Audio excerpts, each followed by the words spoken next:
Hello and welcome back to my RC channel. I'm Andy RC and today I'm going to be taking a look at a new Runcam. Now it seems like I do one of these videos every other week, and it's true, the output of Runcam is vast.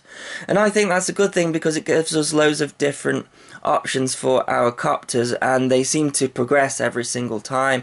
So this is the Micro Sparrow V2, so it's an update on the Micro Sparrow, and I've noticed the trend with Runcam.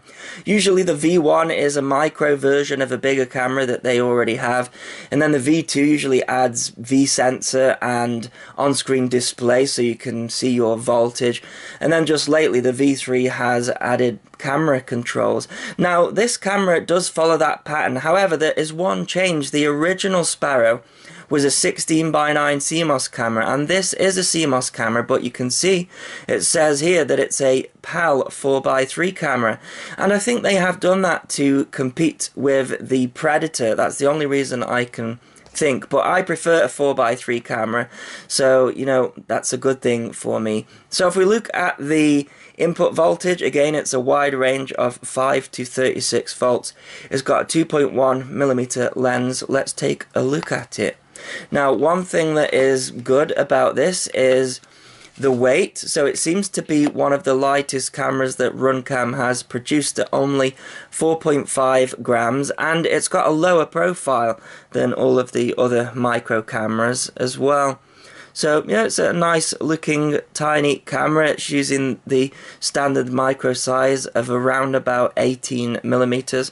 If we take a look at the back there, you can see we've got the input voltage and the ground, and then the video, and then we've got the VBAT sensor, and then the ground and the signal for the on-screen display. So this one does not have camera controls here. And then we no longer get a manual, so you get this card here that says that you can download the manual. That is fine by me. It's one less piece of paper to deal with. We've got the on-screen display controller there, and then we've got the usual high quality Runcam wires, so they are a silicon wire. That is an extension cable for the on-screen display, and then we've got our usual wiring harness there, and again we've got the extension cable coming off here, and then this is an all-in-one. So this is something that sometimes changes with the V2. Usually the V1 has a split connector, so you've got the usual 3-pin 1.25 pitch JST connector that plugs in there. That's not the case with this. So this is a single connector, and we've got 1, 2, 3, 4, 5, 6 wires. So we've also got the mount here, which I never use because copters have their own mounts for the most part, and I always find there's not a decent way to use these mounts. They tend to move around, but we've got some screws in there and some O-rings as well.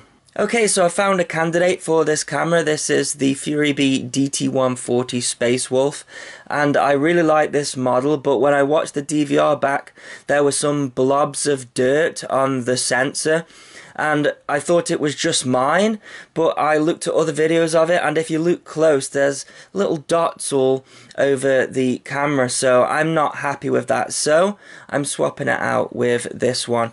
And unfortunately, the camera on the Space Wolf, it has got the connector removed. I don't know why, because there's loads of space for it to move, so I've had to solder in these wires, and I desoldered this one, and I've also got the V-sensor in there as well, so I can take a look at that. Okay, let's take a look at the menu system. So I'm going to press enter in the middle, and you can see we've got less options this time. We have picture adjust, and we have the option to flip the image. We've got brightness, contrast, sharpness, hue and color gain. You can see I can move down those, then I can press return. Now we've got the white balance, the language, and the camera reset, and that's everything for the main settings. The idea with this camera is that they have got more presets that you can use, so I'm just going to cancel out of there like that.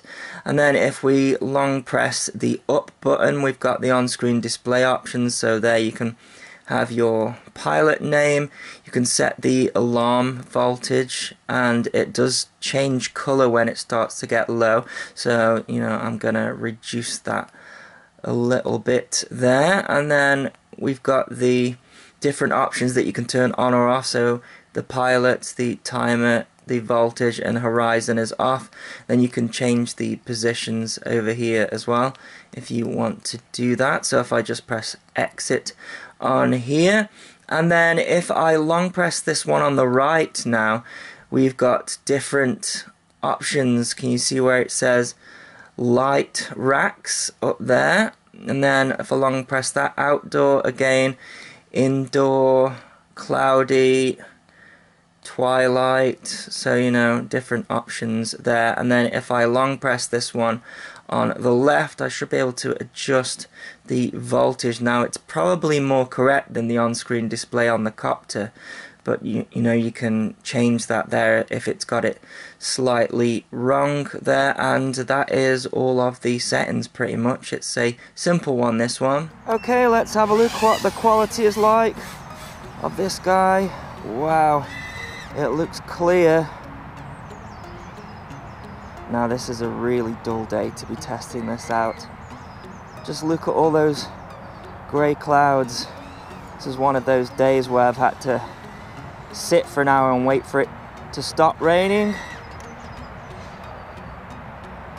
But it's worth it because this is looking really nice. This is something that is great about the CMOS cameras. And you know, they are taking over. I can still see the shimmering chroma effect that you get with CMOS. Just look at that black cloud and all of that rain there. But you can't deny the dynamic range is far superior compared to a CCD camera. I mean, you would not see those clouds with a CCD camera. I can feel a little bit of rain on me, so we might start to get that on the screen. But you know, out of the box, the focus is nice, the settings, they're just really nice.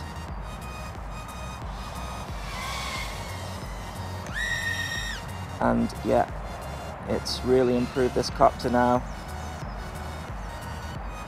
Don't know, maybe I'm just a little bit OCD, but if I see a black mark, even if it's just like a smudge, it just really bothers me. You can see the on-screen display changing colour there as the voltage sags. Let's just try that. Yeah, you see, only went down to 13. I find sometimes those settings don't save, and sometimes you have to have a couple of goes at it before it will save properly. Not sure why that is. You can even see the sun coming through there. Yeah, this looks great. And I'm sorry, but I prefer a 4x3 camera. You know, the sensors in these cameras, they are a square. So look what the voltage is like compared to the on-screen display of the copter. 14.8. It's about the same. You'll see different variations in it as the resolution will be different, but in general it's fine.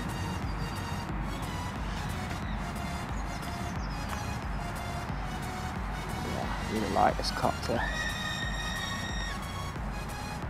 Bags a punch.